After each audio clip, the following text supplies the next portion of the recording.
they meet me out of my villa in Mexico. I fly them in, pick them up in a black car, private chef. I done came up with the concepts of all their ad creatives. We've mapped out their entire campaign. We bring in the videography team. We shoot all the ads for them. We edit it for them. We might get a yacht. We might chill and sip some champagne after we finish. We get some massages. We have a great time, and we get some amazing creative ads done.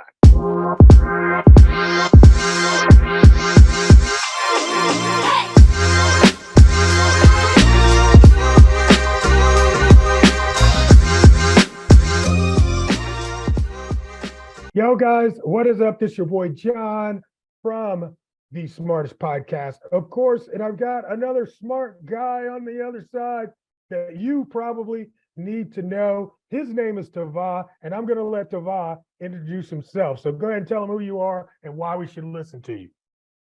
Absolutely. What's up, y'all? I'm Tava, the idea man, because I got all the ideas, man. I develop innovative, creative marketing campaigns using both Facebook ads and art. Basically what you would call performance creative. The art of using your creativity to drive increase in performances with your Facebook ads. I spent about 5 years on the global advertising team at Meta, training some of the world's largest agencies on optimizing their campaigns, writing Facebook Help Center articles, and developing their certifications. So where in the world are you right now, sir? I'm in Mexico, Playa del Carmen, one of my favorite spots. And we still haven't got you out to visit at any of these places yet. So I'm still feeling some type of way. It's working its way into the mix. Trust and believe. Trust and believe, you know the drill, man. So that's awesome. I mean, so this really is you have the capability. I mean, you go all over the, world kind of and post up, do your work, and kind of become part of the landscape there. Are you digging now, Playa? You're going to stay there for a minute? So Playa is like home base. You need a home base. So I've been doing the nomad thing for about 2 years now. They're coming up September 2020. 122. So yeah, okay. two and some change, right? Yeah. And one thing I found is it's better to have a home base, right? So rather than just like completely not having anything and then just go and eat a new place from month to month, it's better to have a home base that you can always come back to. And then, excuse me, we can edit that out. No, I'm keeping that. Man, trying to get me down a couple of bites before I'm like hopping from one meeting. I'm like, man, I gotta get a couple of bites. I must have been eating fast. You're saying it's better to have a home base just to just to be rooted. And it's like what were some of the things that you were missing that having the home base now kind of brings back for you? I think one is routine. You can develop, and it's good to have your routines when you're traveling. But I think sometimes when you want to I need a trainer. You know what I mean? I want, certain things that I want to go to a particular facility, or I have a particular breakfast I want to eat, for my health goals or whatever that is, right? It's a little bit more challenging, especially if you're an entrepreneur or you're working at a job and you got meetings and you're busy. You got to figure out a new place to get the food from. And so it's just a lot more mechanics if it's all the time. Yeah, so makes sense. Yeah. Makes sense. All right. So let's talk about your old employer, Okay. So what did you used to do at Meta? I know you said you work with the creatives and all that. Kind of just give us a little background of first how you got there and then where you ended up. Yeah. Wow. That was like over 5 years ago. There was like a big content project they were onboarding a lot of people for. And they needed support kind of looking at just the content that appears on the platform and if it, works with policy. And I started there Did that for about 7, 8 months. And then there was an opening on the content education team, and basically their role was educating and teaching businesses on how to market on Facebook. And I'm like, oh, that fits my perfect thing. I love marketing. I love teaching people. Let me apply for that. And I got the position. And so basically my role was a couple of things. One is to create the Facebook Help Center article. So say you're stuck and you're like business help, not the regular like Facebook, but the business help center, right? To create those articles. It was really to be a subject matter expert on certain products, work directly with the engineers who build those products, right? So that's like the engineers who build Facebook ads, work with them to understand what is the information that a business owner needs to know in order to maximize use of this product. What are the new features that are coming out? What's the articles we need to write? What are the e-courses we need to develop? What are the trainings we need to build for, agencies that are spending multi-millions of dollars on the platform? What is the certifications that marketers need to take to prove that they understand these platforms or that they can get higher job positions or get better performance? I would be someone who would be either writing test questions or ensuring that the test questions that go out are actually accurate. Very cool. Okay. And then, so being in that environment gave you access to, a whole lot of the background of how ads, I don't know if it's basically how ads work, but what did you see, in the ad back end that maybe we wouldn't have seen? I think one is really the importance of creative, right?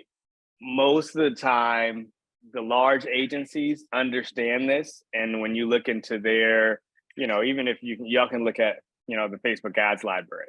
If you go to like a disruptor, which is like a type of company that primarily produces revenue off of like Facebook, Instagram, think something like Purple Mattress, right?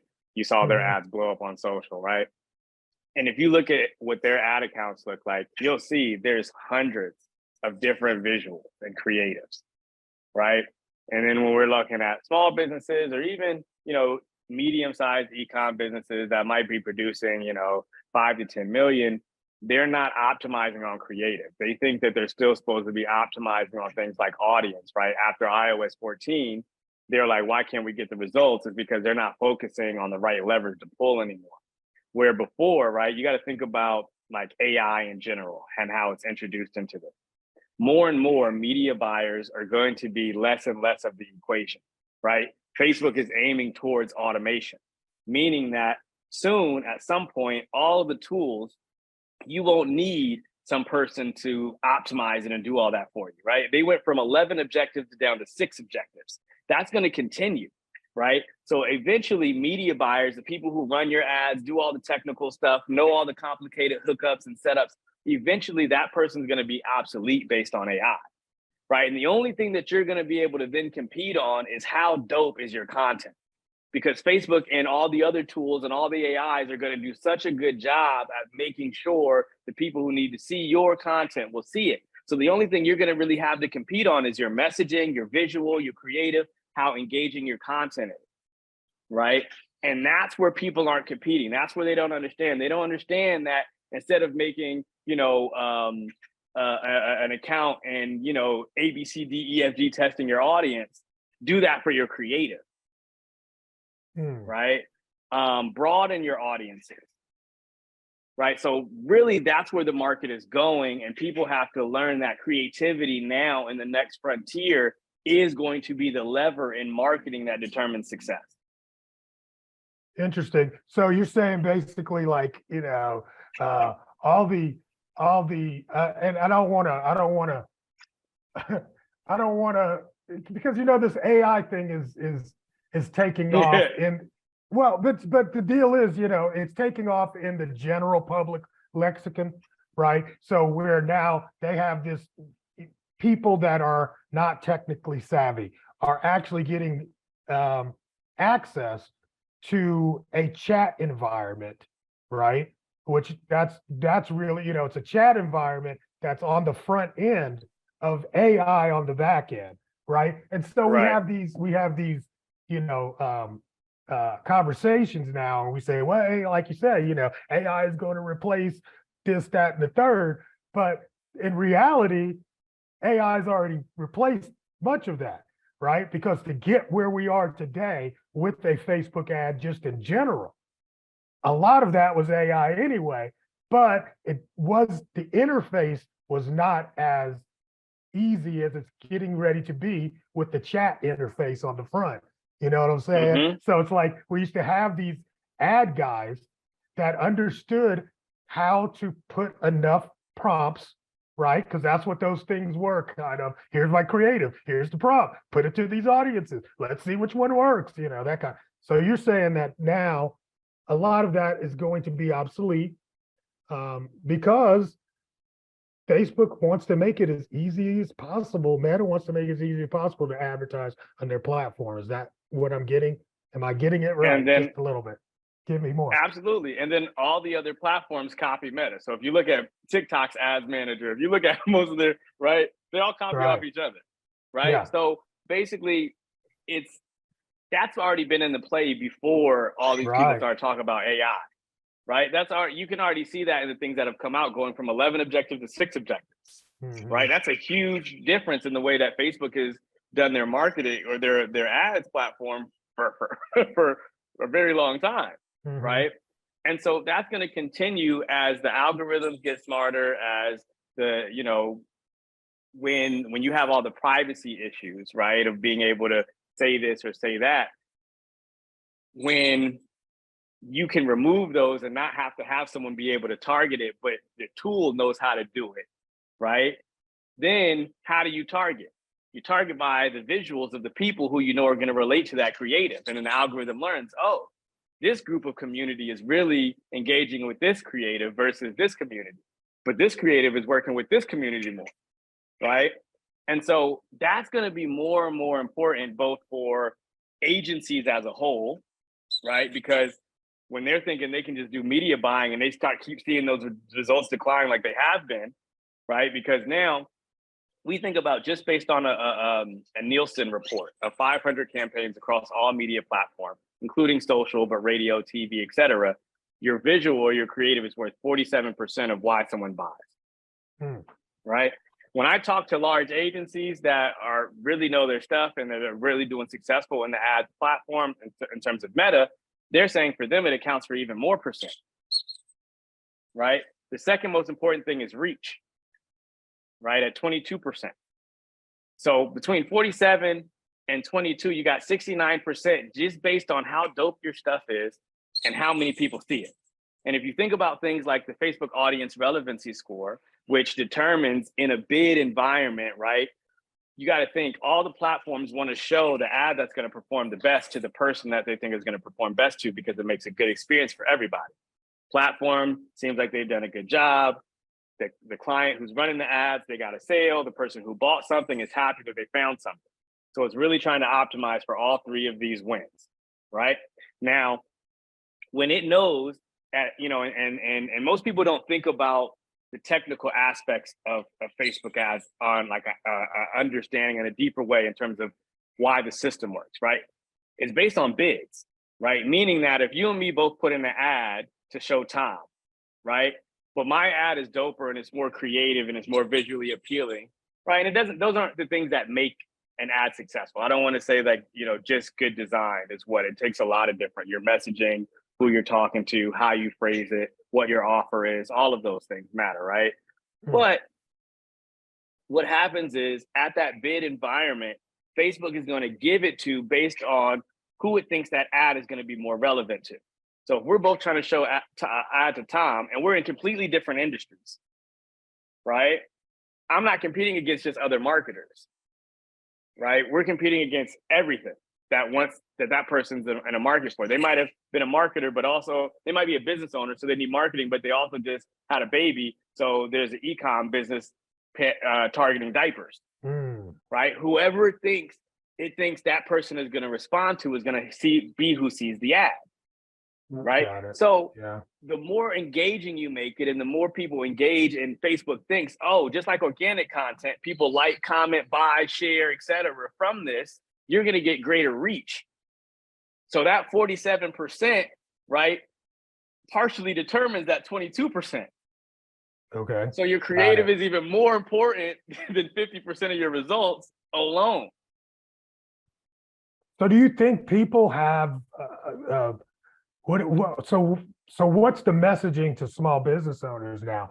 Is it I know it's creative, right? Yes. But let's go deeper. Do you think that people don't spend enough time on their creative? I mean, what's the missing component you see most often with creatives? Now, when you say small business, because there's a lot of range, right? Yeah, America says 50 million and under small. So let's say for us, it's in the 5 million and under range. Okay. How about So one, right? I think a lot of businesses under that range generally don't spend enough time in marketing at all as a whole, right? There's, if you're under six figures, you're trying to figure out your product. Even if you're at a couple of six figures, you're getting that, you're figuring that out, or you're figuring out your pipeline. If you're over a couple mil, you probably got some of those things set up and you just need to scale. But none of those groups are focusing enough on marketing. And when they are, they're focusing on this huge suite of marketing, right? They're looking at their marketing like a business that's 8-figure plus that can say, hey, I got a department that can manage all of these different, or I got an agency that can do all of these things.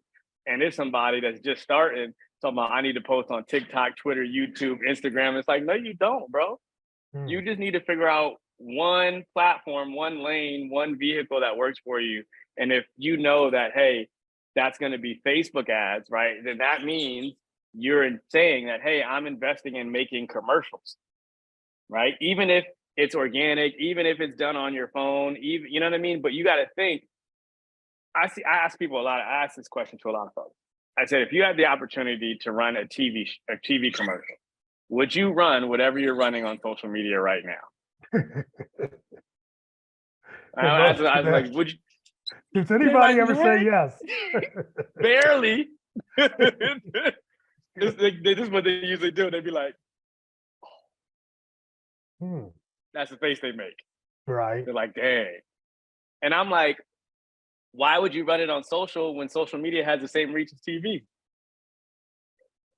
Right? Of course, depending on how much you're spending, but it's the same impact.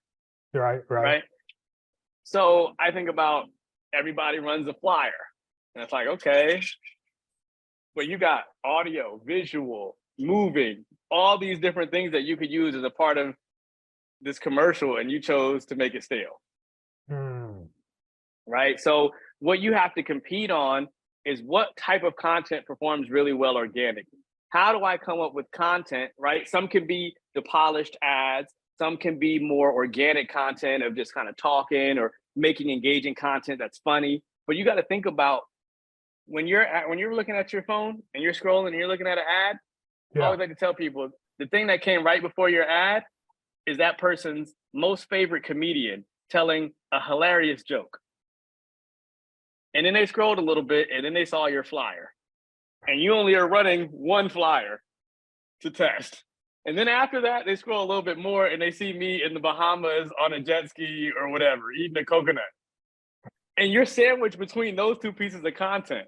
And you think your thing is so engaging, so amazing, so tight that people are going to click away from those two. No, they don't. They don't. You know what? You actually are hitting on the whole thing right there. They actually don't believe that. And that's what they need to start with. I don't get it. I'll be like, they'll pay somebody to run they'll pay thousands of dollars to run somebody to run their ads. The flyer. And they won't spend several $1,000s on making some good commercials. You know what I'm saying? The person who runs their ads don't even know that 50% of their results don't even come from them.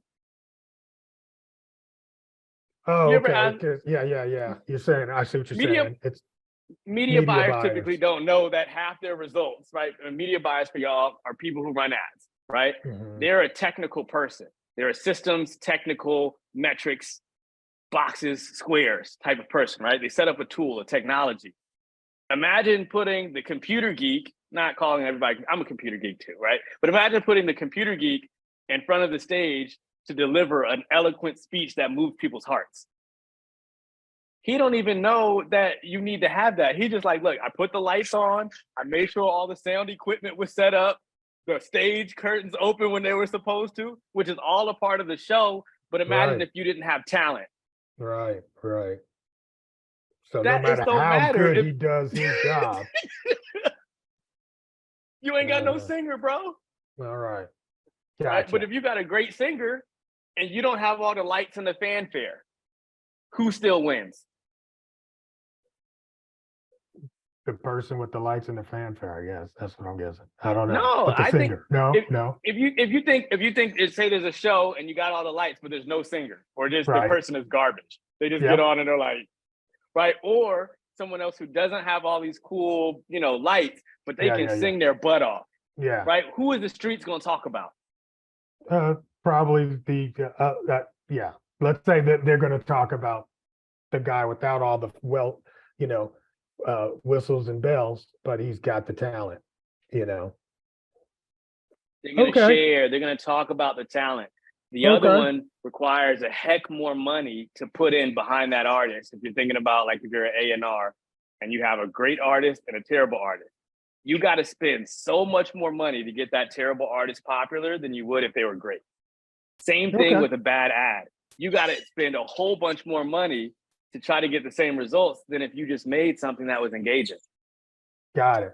All right. So now I'm ready to, get serious about my creatives. Where does the idea man come in? Oh, holla at me.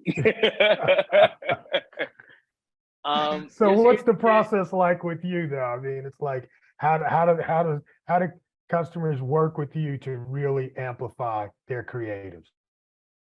So it depends, right? On your side. So if you're, you know, yeah, I'm not going to give size ranges, but I'll say some of how my premium clients work with me, and then how my kind of like new starting businesses to work with me, Mhm. right? So premium clients, they actually get a luxury retreat where we shoot and edit all their ads and creatives for them.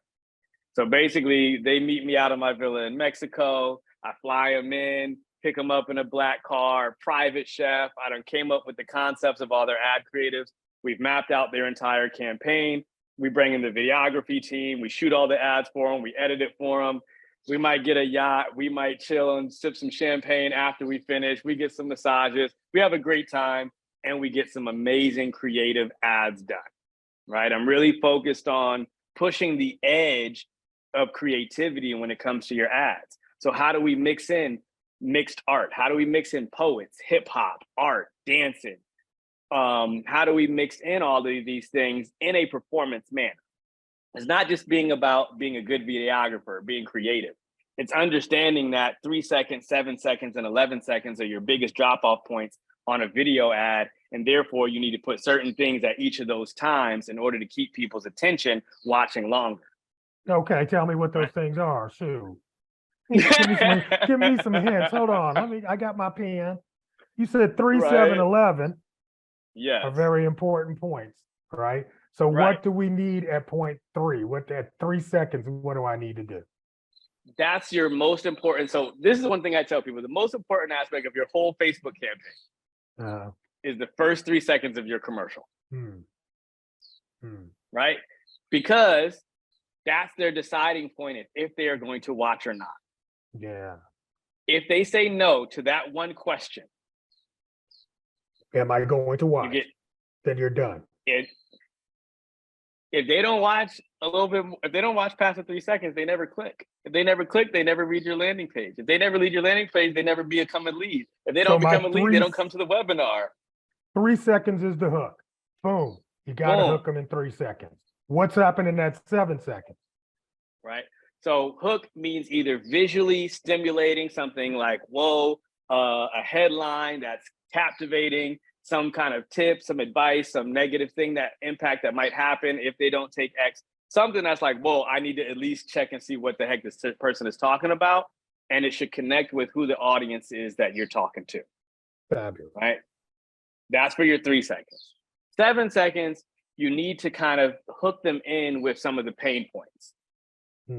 Right? What is a pain point that they might be experiencing? That way they're like, oh, okay, well, this is for me. I do have that pain. Basically, you're trying to breadcrumb them. Just listen to a little bit more, right? Okay. Most people start off their videos with some long, drawn out, boring, hey, everybody, my name is Tava. And, if you want to increase your marketing, I've got some tips for you, right? Versus running ads, if you're missing this one thing, it's basically like throwing all your money away. Right? Wow, yes, I am running ads. What is this thing he's talking about that if I don't know, I might be wasting my money? I need to watch a couple more seconds, right? You also, at each of those times, you want to put something visual, right? It's also important to know that up to 85% of people are watching Facebook and Instagram with no sound.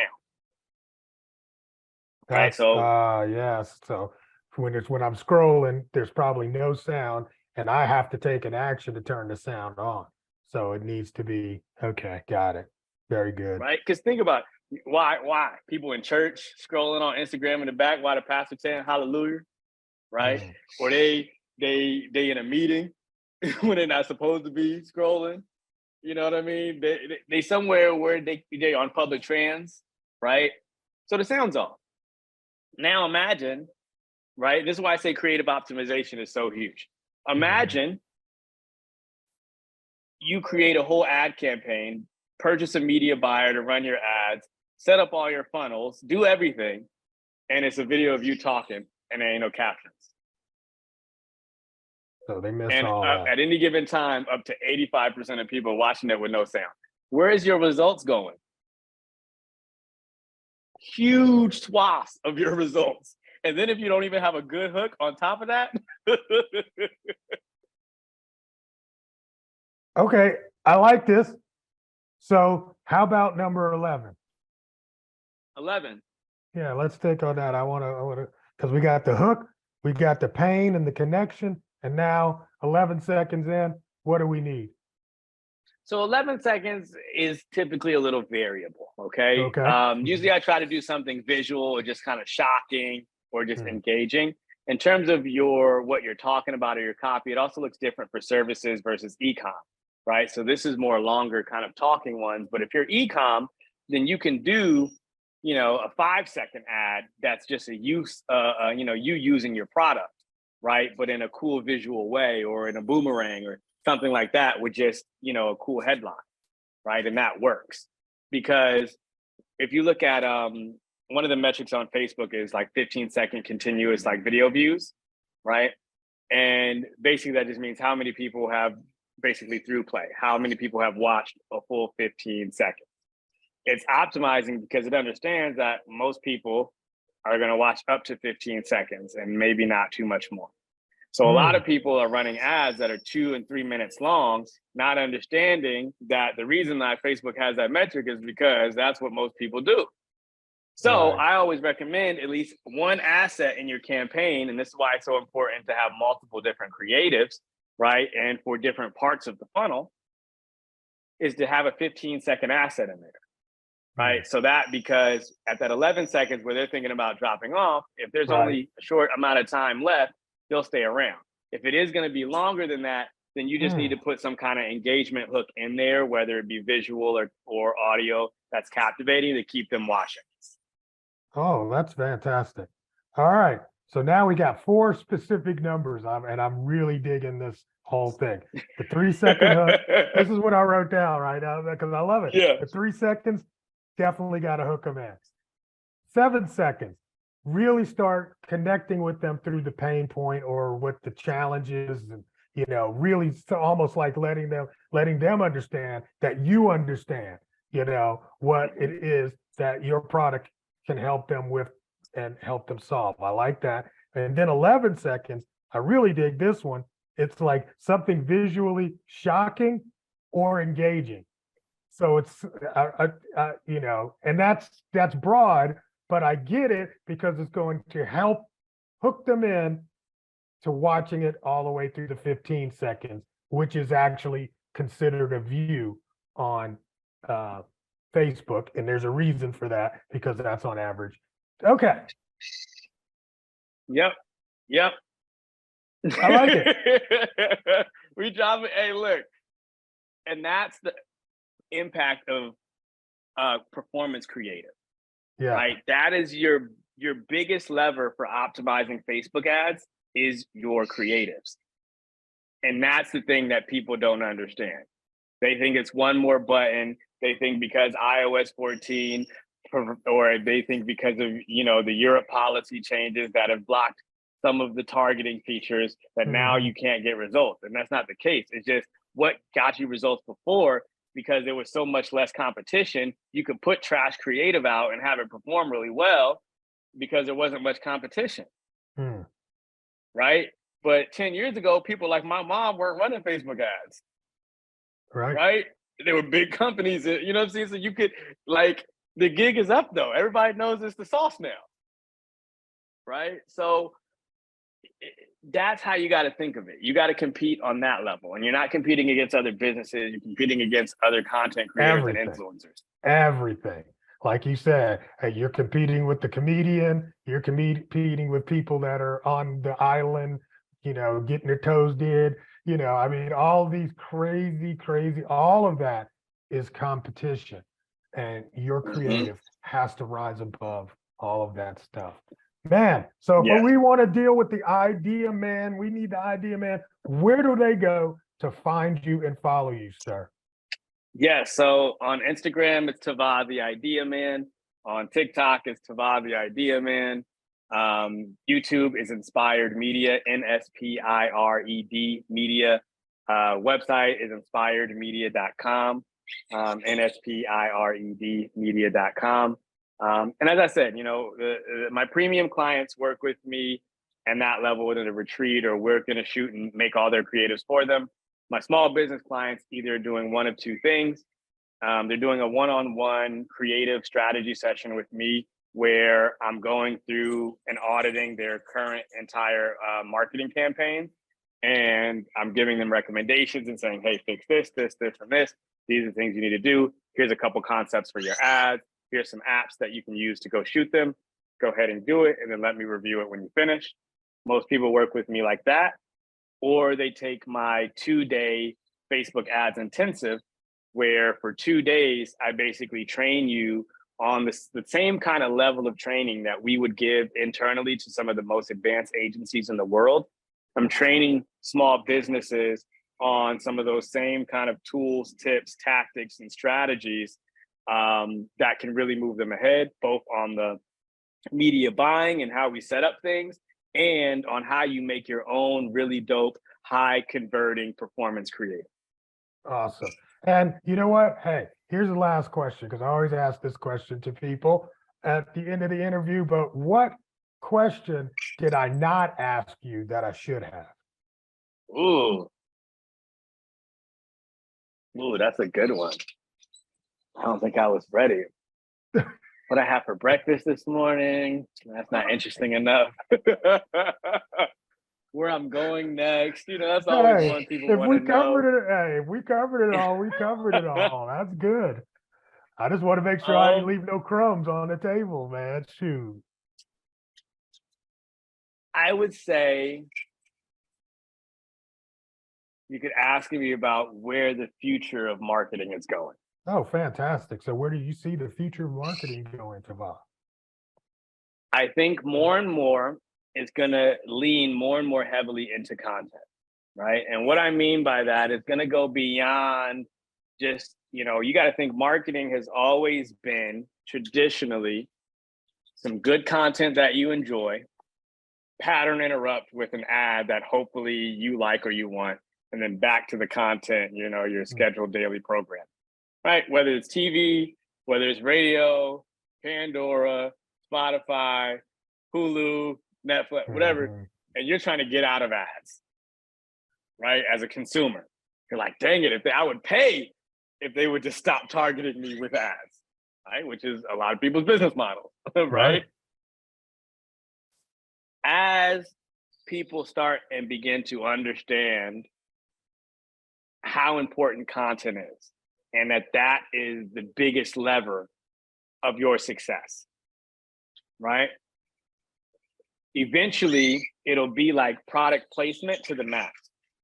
The content will be the ads themselves.